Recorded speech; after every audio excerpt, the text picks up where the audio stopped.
Astrology में कुंडली के 7वें स्थान या 7वें स्थान से विवाह या मैरिज के बारे में देखते हैं। तो विवाह या मैरिज एक इम्पॉर्टेंट सब्जेक्ट है जो कि आप किसी कुंडली के 7वें स्थान से उसके बारे में डिटेल जान सकते हैं। तो ये विवाह के बारे में ही डिस्कशन चल रहा है और विवाह में जो टॉपिक है अभी है वो मेलापक। मेलापक का मतलब होता है कि वर और कन्या की शादी के पहले उनकी कुंडली मिलाई जाती है, दोनों के बर्थ चार्ट्स को मिलाते हैं और वो 3 तरह से मिलाते हैं, नक्षत्र मेलापक, ग्रह मेलापक और भाव मेलापक। इसके बारे में बता चुके हैं आपको। तो इससे वो उनके कितने गुण मिल रहे हैं और तमाम चीज़ें हैं जो आपको बताई। तो नक्षत्र, ग्रह एंड भाव मेलापक से अगर कुंडली ठीक से मिल रही है वर और कन्या की, तो ऐसे केस में विवाह की परमिशन दी जाती है और वो विवाह शुभ माना जाता है। तो इसी मेलापक के साथ साथ वर और कन्या के गुण और दोष भी देखने चाहिए। तो वर और कन्या के जो गुण और दोष जो है वो उनकी कुंडली से ही आपको पता चल जाएंगे। उनकी कुंडली को देखिए मेलापक के समय ही, और उनके गुण ज़्यादा से ज़्यादा हों तो मैरिड लाइफ अच्छी रहेगी, दोष कम से कम हो तो मैरिड लाइफ अच्छी रहेगी। इस चीज़ को देखना चाहिए, गुण और दोष।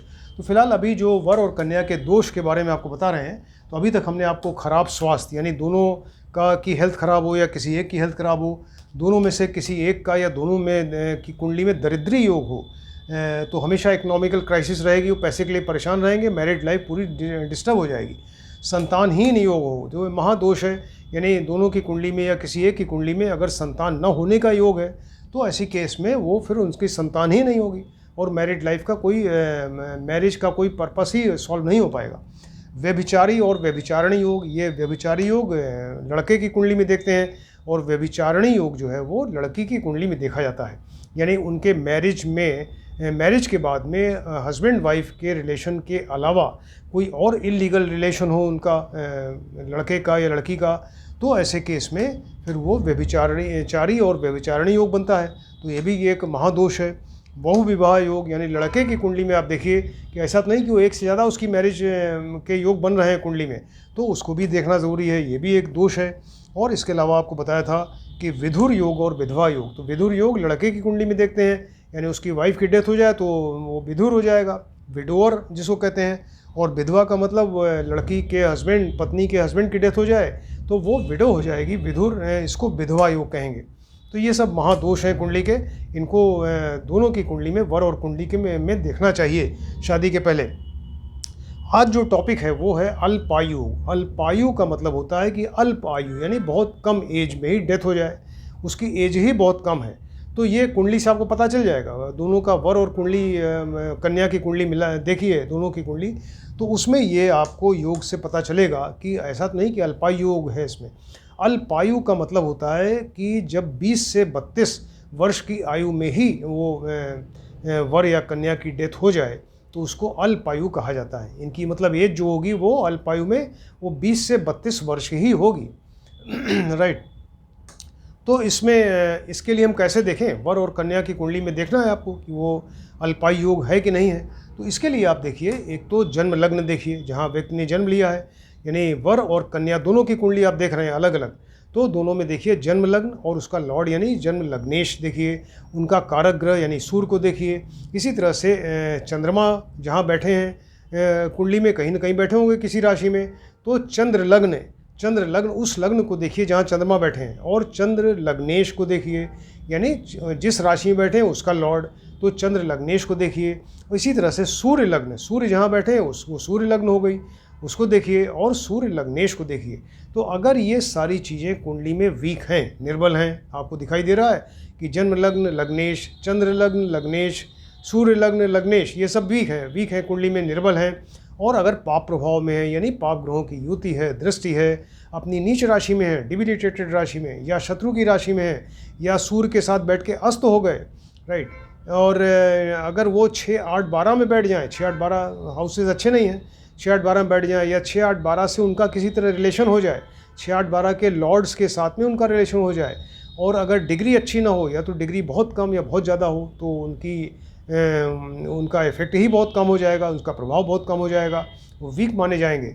और अगर केंद्र और त्रिकोण में अगर पाप ग्रह हैं और इसके अलावा उन पे शुभ दृष्टि नहीं है, तब भी ये जो है वो अल्पायु योग बनता है। तो ये सारी चीज़ें आपको कुंडली में देखनी है। अब इसी से रिलेटेड बहुत सारे योग हैं।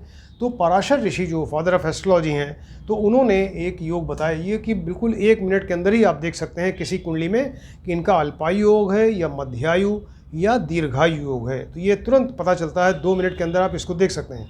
तो पराशर ऋषि ने क्या किया कि 3 समूह लिए, लग्नेश अष्टमेश पहला ग्रुप लिया, जिसमें लग्नेश एंड अष्टमेश, लग्नेश मतलब लग्न का लॉर्ड, अष्टमेश मतलब अष्टम का लॉर्ड, तो लग्नेश एंड अष्टमेश। दूसरा ग्रुप लिया शनि एंड चंद्रमा, ये देखिए कुंडली में कहाँ बैठे हैं, शनि और चंद्रमा। तीसरा जो ग्रुप है वो जन्म लग्न एंड होरा लग्न, तो इसको देखा इन्होंने। अब इसके सामने लग्नेश अष्टमेश के सामने चर राशि लिखी। 3 तरह की राशियाँ होती हैं, चर, स्थिर, द्विस्वभाव। तो लग्नेश अष्टमेश के सामने इन्होंने चर रखा, चर का मतलब 1, 4, 7, 10। शनि चंद्रमा के सामने स्थिर रखा, मतलब 2, 5, 8, 11। और जन्म लग्न होरा लग्न के सामने द्विस्वभाव राशि रखा, यानी 3, 6, 9, 12।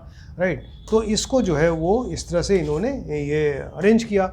और लग्नेश अष्टमेश के सामने चर राशि और उसके सामने जो आयु लिखी वो दीर्घायु।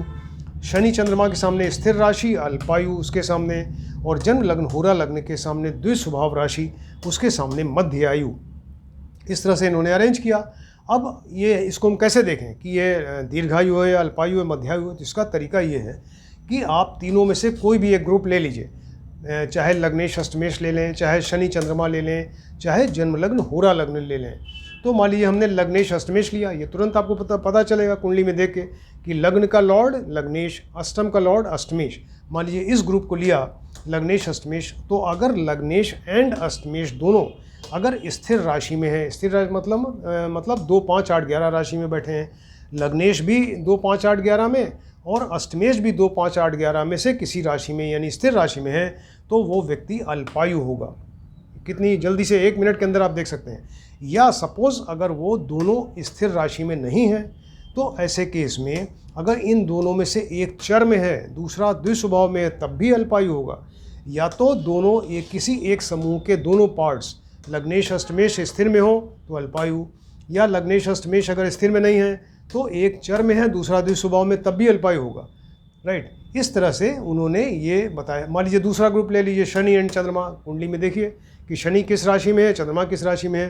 तो शनि एंड चंद्रमा अगर स्थिर राशि में है, 2, 5, 8, 11 में दोनों शनि एंड चंद्रमा, तो ये अल्पायु होगा। या अगर स्थिर में नहीं है तो एक चर में हो, दूसरा द्विस्वभाव में, तब भी अल्पायु हो जाएगा।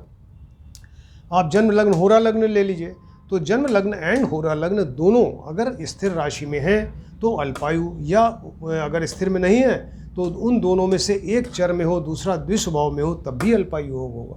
तो ये बहुत ही क्लियर कंसेप्ट, बिल्कुल ये पराशर ऋषि ने ये बताया इसके बारे में। इसके अलावा और बहुत ज़्यादा योग हैं इसके अल्पायु योग के, तो उसमें से कुछ इंपॉर्टेंट योग आपको बताते हैं। मान लीजिए वर और कन्या दोनों की कुंडली आपको देखना है, तो लग्न में शनि एंड मंगल बैठे हों। शनि एंड मंगल जहाँ बैठेंगे कॉम्बिनेशन अच्छा नहीं माना जाता। तो लग्न में शनि भी बैठे, मंगल भी बैठे, साथ बैठ गए। 6th जो हाउस है षष्ठ स्थान, तो 6ठे स्थान में गुरु बैठ गए और अष्टम में चंद्रमा बैठ गए। तो ऐसे केस में वो अल्पायु योग होगा। वर और कन्या दोनों की कुंडली में आपको देखना है, अगर लग्न में शनि प्लस मंगल हो, 6ठे स्थान में अगर गुरु हो और अष्टम में अगर चंद्रमा हो, तो ऐसे केस में अल्पायु योग बनता है। लग्न में मान लीजिए गुरु प्लस शुक्र हो, गुरु एंड शुक्र दोनों शुभ ग्रह हैं, लेकिन गुरु और शुक्र दोनों लग्न में बैठ गए एंड 5th में मंगल के साथ में कोई पाप ग्रह बैठा है। पंचम स्थान जो है वहाँ मंगल के साथ में कोई पाप ग्रह बैठ गया और चंद्रमा कुंडली में कहीं निर्बल हो, वीक हो, ऐसे केस में भी ये अल्पायु योग बनेगा। लग्न में गुरु हो, लग्न में गुरु यानी बृहस्पति हो गए और 7th या 8th, सप्तम या अष्टम में राहु के साथ चंद्रमा हो, तब भी ये अल्पायु योग बनेगा। ऐसे बहुत सारे योग बताए हैं। और आपको योग बताते हैं, लग्न में निर्बल सूर्य और चंद्रमा हो, सूर्य और चंद्रमा दोनों निर्बल हैं, ये लग्न में बैठे हुए हैं और इनके साथ में राहु हो, निर्बल सूर्य और चंद्रमा के साथ में राहु हो गए, वो अगर होगा तो वो व्यक्ति जो है उसकी अल्पायु योग होगी।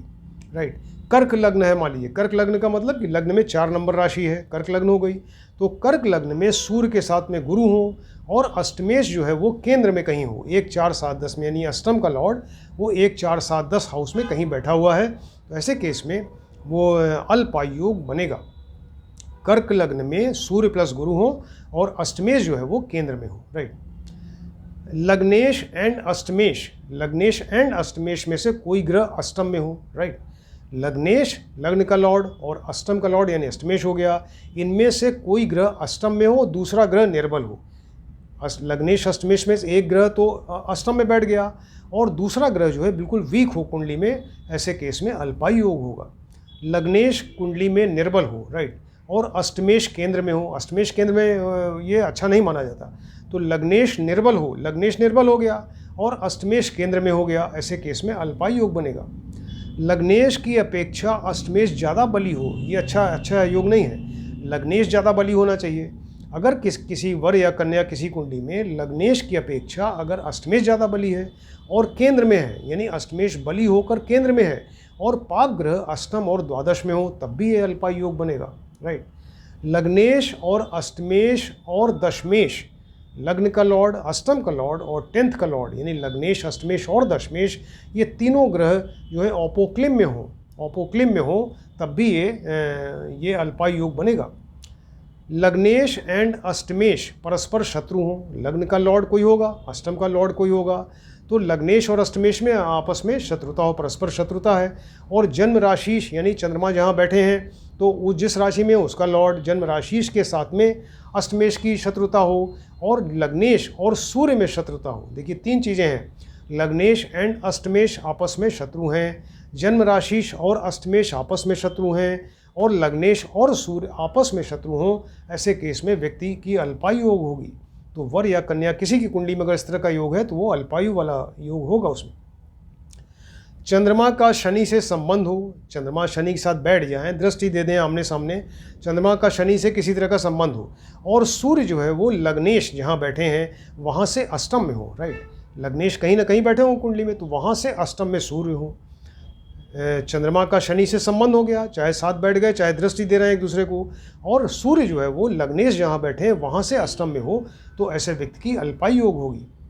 चंद्रमा निर्बल हो, कुंडली में चंद्रमा वीक हो गया और ये पाप ग्रह के साथ हो गया, राइट, निर्बल है एंड पाप ग्रह के साथ है और ये 12th द्वादश स्थान में बैठ गया। द्वादश स्थान अच्छा स्थान नहीं है, हानि का स्थान है, व्यय का स्थान है, तो चंद्रमा वीक हो के पाप ग्रह के साथ में ये द्वादश स्थान में बैठा और लग्नेश के ऊपर पाप ग्रह की दृष्टि हो जाए तो अल्पायु योग होगा, राइट। ऐसे बहुत सारे योग बताए हैं ऋषियों ने। और बताते हैं आपको कि चंद्रमा कुंडली में वीक हो, राइट, चंद्रमा कुंडली में वीक हो और पापी या क्रूर ग्रहों के साथ में हो। क्रूर ग्रह क्या होते हैं? सूर्य और ये है मंगल, ये क्रूर ग्रह हैं, और पापी ग्रह क्या हैं? शनि राहु केतु हैं। तो चंद्रमा वीक है कुंडली में और वो पापी या क्रूर ग्रहों के साथ में हो और अष्टम में हो, पापी या क्रूर ग्रहों के साथ मिलकर अष्टम में बैठ गया और अष्टमेश जो है वो केंद्र में बैठ गया और लग्नेश कुंडली में निर्बल हो गया, तो ऐसे केस में अल्पायु योग होगा। इसको फिर से बताते हैं, चंद्रमा कुंडली में वीक है और पाप या क्रूर ग्रहों के साथ मिलके वो अष्टम में बैठ गया, अष्टमेश केंद्र में बैठ गए और लग्नेश कुंडली में निर्बल हो गए, वीक हो गए, तो ऐसे केस में अल्पायु योग होगा, राइट। अष्टमेश जो है वो नीच राशि में हो, अपनी डिबिलिटेड राशि में, अष्टम का जो लॉर्ड है उसकी नीच राशि में जो होगी उसमें बैठ गया हो, तो अष्टमेश नीच राशि में हो गए, शनि निर्बल हो गए, वीक हो गए और लग्न में पाप ग्रह कोई बैठ जाए, ऐसे केस में अल्पायु योग होगा। अष्टमेश नीच राशि में है, अष्टमेश नीच राशि में हो, अष्टम में पाप ग्रह हो और लग्नेश निर्बल हो, तब भी ऐसे केस में ये अल्पायु योग बनेगा। इसको वर और कन्या दोनों कुंडली में देखना है। अष्टमेश, लग्नेश और दशमेश और शनि, देखिए लग्न का लॉर्ड लग्नेश, अष्टमेश अष्टम का लॉर्ड, दशम का लॉर्ड दशमेश और शनि, तो अष्टमेश, लग्नेश, दशमेश और शनि ये 4 ग्रह हुए, चारों कुंडली में वीक हो, तो ऐसे केस में व्यक्ति जो है वो अल्पायु योग वाला होगा, राइट। अष्टमेश एंड व्ययेश, अष्टमेश अष्टम का लॉर्ड और 12th का लॉर्ड यानी व्ययेश, द्वादशेश ये कुंडली में निर्बल हो और लग्न में द्विस्वभाव राशि, द्विस्वभाव राशि आपको बताया ये 3, 6, 9, 12 राशि द्विस्वभाव राशि होती है। तो लग्न अष्टमेश एंड व्ययेश कुंडली में निर्बल हैं और लग्न में द्विस्वभाव राशि हो 3, 6, 9, 12 उसमें शनि बैठे हों, ऐसे केस में ये अल्पायु योग होगा। केंद्र में पाप ग्रह हो, केंद्र में शुभ ग्रह का बैठना अच्छा माना जाता है, लेकिन मान लीजिए किसी कुंडली में केंद्र में पाप ग्रह बैठे हुए हैं और उस पर चंद्रमा या किसी शुभ ग्रह की दृष्टि नहीं है, ऐसे केस में अल्पायु योग होगा। केंद्र में सूर्य के साथ में शनि बैठ जाएं और लग्न में मंगल हो, राइट, केंद्र में सूर्य एंड शनि, सूर्य शनि परम शत्रु हो गए, पिता पुत्र हैं लेकिन परम शत्रु हैं। तो केंद्र में सूर्य के साथ में शनि बैठ जाएं और लग्न में मंगल हो तो ऐसे केस में अल्पायु योग होगा। केंद्र में सूर्य एंड चंद्रमा हो, सूर्य एंड चंद्रमा हो और अष्टमेश केंद्र में हो तब भी अल्पायु योग होगा। कुंडली का जो षष्ठ स्थान है, सिक्स्थ स्थान या 12th स्थान, छठा या 12वें स्थान में अष्टमेश पाप ग्रहों के साथ में हो, चाहे छठे में चाहे 12वें में अष्टमेश बैठ जाएं और पाप ग्रह साथ में बैठ जाएं तो वो अल्पायु योग होगा। छठे या 12वें स्थान में अष्टमेश के साथ में लग्नेश बैठ जाएं तब भी पाप योग या अल्पायु योग होगा, राइट। 12वें स्थान जो हानि का स्थान है, द्वादश, तो 12वें स्थान में गुरु हो और जन्म लग्न में सूर्य प्लस चंद्रमा प्लस राहु हो, राइट। 12वें स्थान में गुरु बैठे हैं बृहस्पति, और जन्म लग्न में, जो जन्म लग्न है जहाँ व्यक्ति ने जन्म लिया है, वहाँ सूर्य और चंद्रमा के साथ में राहु बैठ जाएं तो अल्पायु योग होगा। तो ये बहुत इंपॉर्टेंट सब्जेक्ट है, इसको आप ध्यान से देखें। इतने सारे योग बताए ऋषियों ने, ये पराशर वाला तो बहुत ही ईजी है और 2 मिनट के अंदर आप तुरंत देख सकते हैं कि अल्पायु योग है कि नहीं है।